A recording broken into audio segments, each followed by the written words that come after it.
everybody, Cameron here with the C Butters channel. Today we are taking a look at the X12 tablet with Tiger Lake and XE graphics, pitting it against a Surface Pro 7 Plus. Now, you may be thinking initially this is not a truly fair comparison because this actually has the 15 to 28 watt Tiger Lake CPU, the 1165, and this has the 1180, but it's the UP4 CPU, which is really only tuned for up to 15 watts. It kind of is there between 7 to 15 watts. But we're going to take a look at it anyway because they're very close devices. I had an X1 tablet, the 13.5 inch version before this, but this time Lenovo said, hey, you know what? There's a winning formula with Surface Pro, and look at this. They are pretty much exactly the same size, form factor. They really are very similar, other than a few extra perks that you get with this one. There's a few perks here that this one doesn't have, but we're going to go over that right now. And I'm going to show you a really cool trick by the end of this video that lets you really boost the performance of this X12 tablet. So let's get started. Okay, so as you can see, you'd be hard-pressed in terms of form factor to tell these two apart. And one of the really neat things you get with the ThinkPad X11, though, is the typing experience is actually really, really good. Surface Pro 7 Plus, not bad, but these keys are so solid. This has a little bit of flex in it, but this one here, it's super solid. Plus, this could be a positive or a non-issue at all for you, but you get the track point nubbin.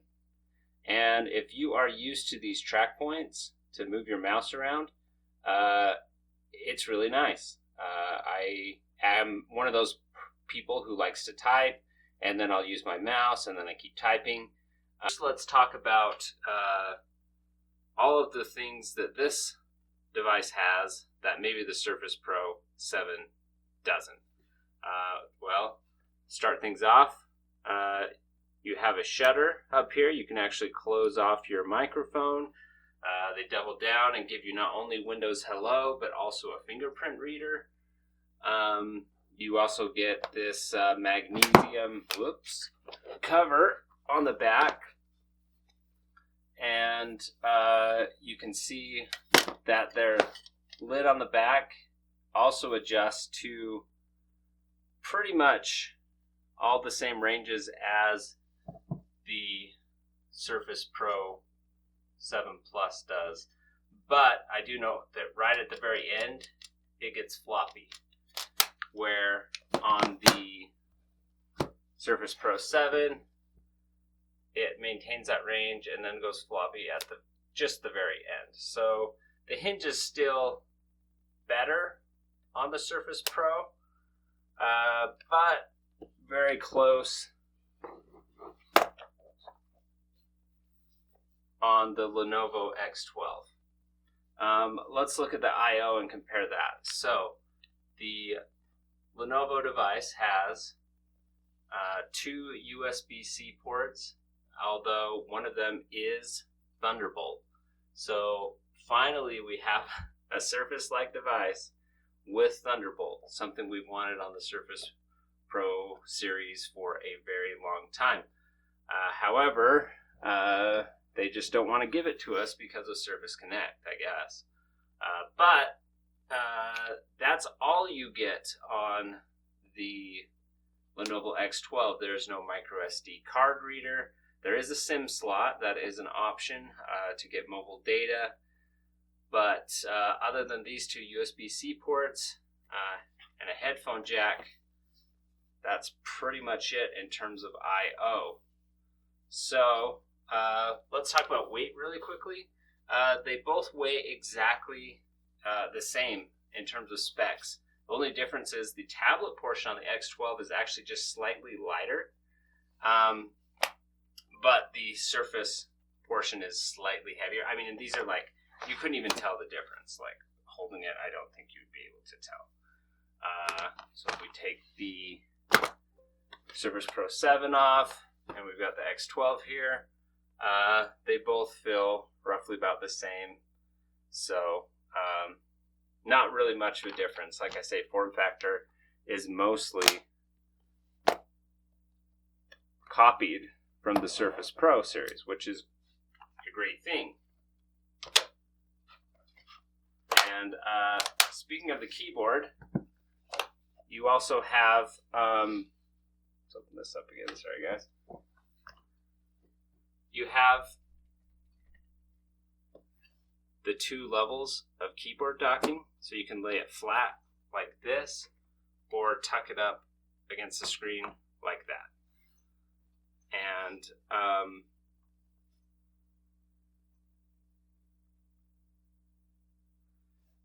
so they're both very similar in terms of that. When we're talking about the pen connection, well, there is a little bit of a difference here. For one, the pen is with the keyboard, which I don't know if I like that. I think I prefer the Surface method. Obviously with the magnets, I prefer the Surface method. But one good thing is when I tear this off to use it as a tablet, the pen isn't attached to it, which when I pull it off to use as a tablet, generally I'm, sitting on the couch and just surfing the web. So I don't know. But I guess the point is the top can be just a tiny tad bit lighter because the pen's not attached to it there. But obviously that's a problem if you're actually pulling the tablet off to draw, because then you have to then pull your pen out. So there's trade-offs there. It's just different. When we look at the bezels, you can see that the X12 actually has smaller bezels on the side, but a little higher bezels on the top. And some of that is to accommodate the little flip here. Also, in general, it's just the slightest bit taller than the Surface Pro 7. And so when you look at these two devices, my thought process was, well, I love ThinkPad keyboards. I love ThinkPad track points. I love that setup. But the downside was, hey, it only has this 15-watt chip, and the screen resolution is only 1920 by 1280, while the Surface Pro 7 has a more detail with a 2736 by 1824. But the thing is these are 12.3 inch screens, and if you look at them closely, when you're just on the desktop, or unless you're really looking at the details of an image or looking at or drawing maybe, I would say that the majority of people would not notice a difference of the resolution between these two devices. I was expecting to see more pixels. I knew it was a kind of a jump down to try this out, but the panel is actually really great. The black levels on this panel actually seem to be slightly better. I've noticed the colors both pop really well on both of them. So it's, in terms of color reproduction, they're both pretty much on par. I know this was tested at 100% sRGB, and I don't know, if you were worried about the resolution not being up to par compared to the Surface Pro 7, I would say unless you're drawing really fine details on art with the pen, if that's your use case, you may notice a difference. But in general usage, I find that this resolution is actually very high. And I feel like Lenovo really just kind of tuned this device. They said, okay, we're not going to try to do things much different than Surface Pro 7. We're just going to, try to get this as affordable and competitive as possible in the same exact form factor is almost what it felt like, because that's what this device is. It's basically a Surface Pro 7, but it gives you all these little cool things that you couldn't do on the Surface Pro 7. For one, you can actually use the Commercial Vantage application. And okay, so basically what this will let you do is you can actually set a battery charge threshold. Imagine that. A lot of us use our Surfaces plugged in the majority of the time, and they sit there at 100%, slowly destroying the battery. This actually lets you cap the charge at whatever level you want, pretty much. Well, it looks like 80 to 100% to stop charging. And that's awesome. That's what I've always wanted. I know you can turn on kiosk mode on Surface Pro 7, but that only gives you 50% of the battery, and that's hardly what you want. I don't know why Microsoft insists on just not being smart about their battery charging. I don't know if they just want the batteries to wear out, so you have to rebuy your Surface. But this is really cool because you can now cap your charge percentage at 80%, and then know, hey, I'm not wearing out my battery prematurely. This is going to last me a long time, and 80% battery is still more than enough to get done what you want to get done. So that's one thing that they added that I really am happy about. Okay, so let's talk pricing. And this is actually kind of a hard thing to discuss. Okay, so Surface Pro 7 Plus, you can get for as cheap as $899, but that only gets you the i3 and only gets you 128 gigs of RAM. Sorry, 128 gigabyte SSD and 8 gigabytes of RAM. You can step up to $1649, and that gets you an i5 with 16 gigabytes of RAM and a 256 gigabyte SSD.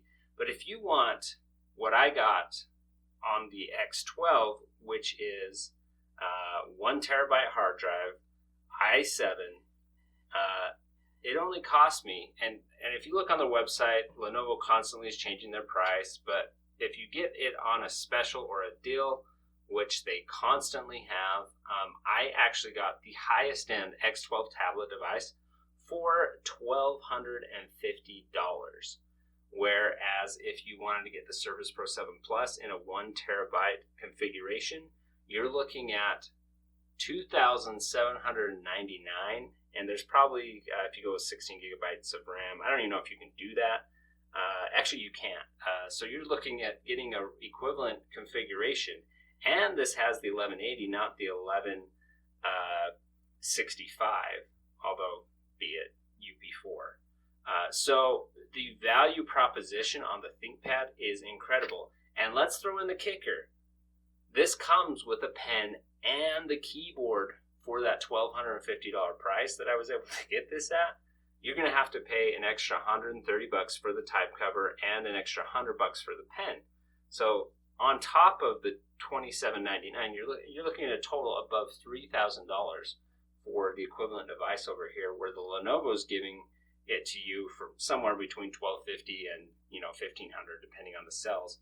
So the value proposition over here is really good.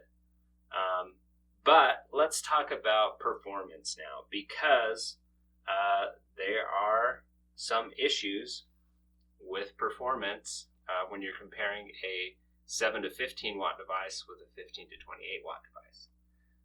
The other thing is the Surface Pro 7 Plus, with its 15 to 28 watt envelope, is giving you 1.3 on the GPU, where this one is only giving you 1.1 gigahertz on the GPU.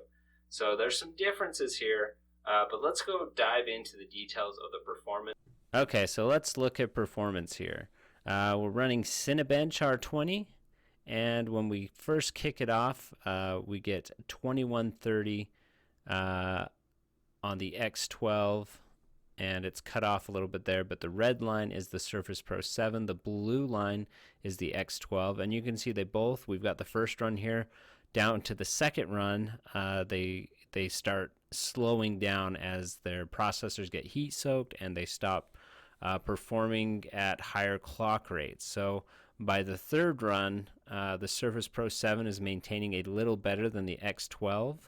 And then by the fourth run, Surface Pro 7, 1718, it really starts to divide, and the X12 slows down to a 1450. And by the fifth run, you're down at 1040, and the Surface Pro 7 kind of starts maintaining around 1598. So you could say, oh, wow, that's, if you look at the blue line, that is a pretty drastic drop off in performance, and it's true. But what you need to understand about that is this is an artificial limit. Basically, the ThinkPad thermal drivers are telling it, hey, we probably ought to not let you perform at this high performance level for this long, and it kicks in and pops it down. So I'm going to show you here how to disable that. After it's really heat soaked, but you can see the processor temperature is actually at 67 degrees. So there is this Intel Dynamic Tuning generic participant, and I want you to watch closely on the package power that's stuck at 10 watts there. So watch what happens when I disable this one. So we're going to go to properties just so you can see which one it is. Under details, if you go to the device instance, it's the 1043/send2, and we are going to go to the driver and we're going to uninstall device. Watch the package power. Uninstall. Package power immediately bumps to 30 watts.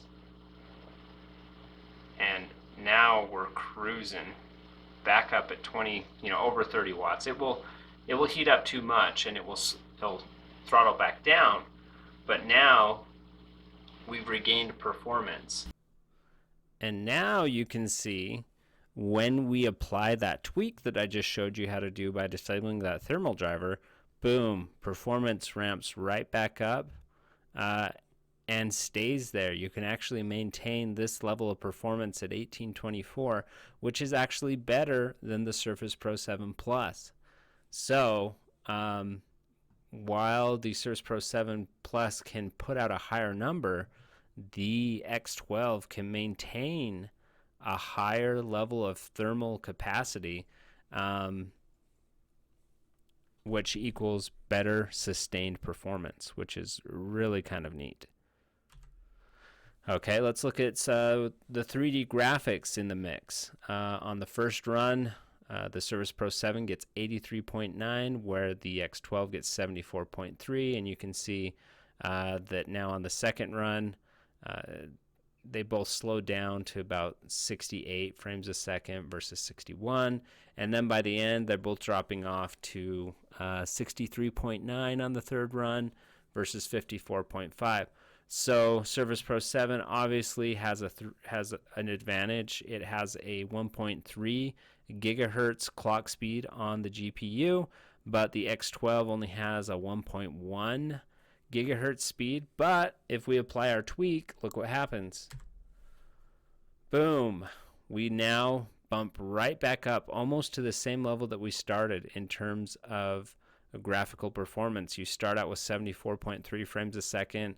It starts to slow down, but if you apply the tweak, now on that fourth run, you're still getting 73.1, and you can maintain that. This is looking, by the end of this, you're looking at sustaining about 20 to 22, sometimes it peaks up to 24 watts. So whatever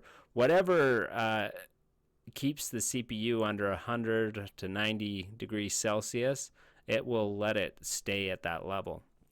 Where the Surface Pro 7 is going to start capping you out around 16 watts, 17 watts. Get a fan on it. Maybe you can jump back up to 18 to 20 watts.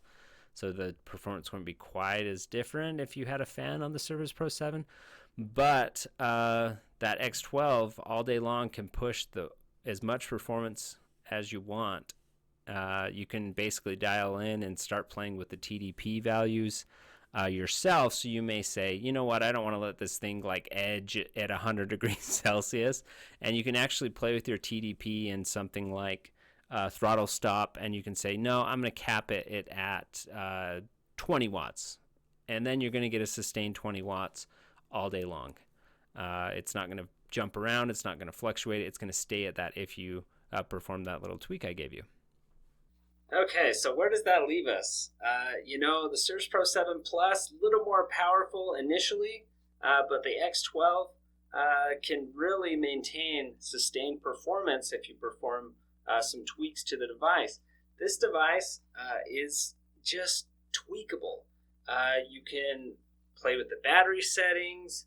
You can play with the resolutions. I found I can set custom resolutions on this thing, where on the Surface Pro 7, it just doesn't take them. You can set all these custom resolutions. You get lots of little add-ons. You get your ThinkPad nub. You get a fingerprint reader. You've got a screen guard protector on your camera. You've got Thunderbolt, so you can run an external GPU. I've heard of some people having great success running external GPUs on things. So if you want a Surface Pro, but you want to be able to tweak it as much as you want, I think this ThinkPad is the way to go. It's going to come with the keyboard. It's going to come with the pen. There's a more advanced pen if you want tilt function as well, so keep that in mind. You would have to pay extra for that. But when you look at the value proposition between a 1 terabyte option, you're looking at close to $3,000 on this thing, where this you can get into for almost half the price, less than half the price in my case, because I got on a really good deal. Reasons to do the Surface Pro 7, I think the only real reason would be if you're super into art and you want that higher resolution display. I will say there's a little bit more ghosting on the panel on this one as well, unfortunately. So those are the two trade-offs between these devices. But for the money, I think I'm going to stick with the X12 tablet myself. It just provides that much value and function, and I'm really excited about it as a Surface Pro competitor. So Microsoft could compete more if they would just look into their pricing a little bit more, give us more ability to control the battery, and also let's get some Thunderbolt going on this thing. I actually had an external GPU that I would have done my own testing on, but because Surface just seemed adamant they weren't even going to do it, I ended up getting rid of my external GPU, but I would really like to have it back now, but almost impossible to find these days. Anyways, thanks for watching this long review. I hope you found it useful. I think both these devices are great, but for the money, I'm really going to recommend this X12 tablet. It is great as a Surface Pro, and it gives me all the tweaking capabilities that I like, and I can really just do what I want to on this device. It's not nearly as locked down as the Surface Pro 7. So thanks for watching. We'll catch you later.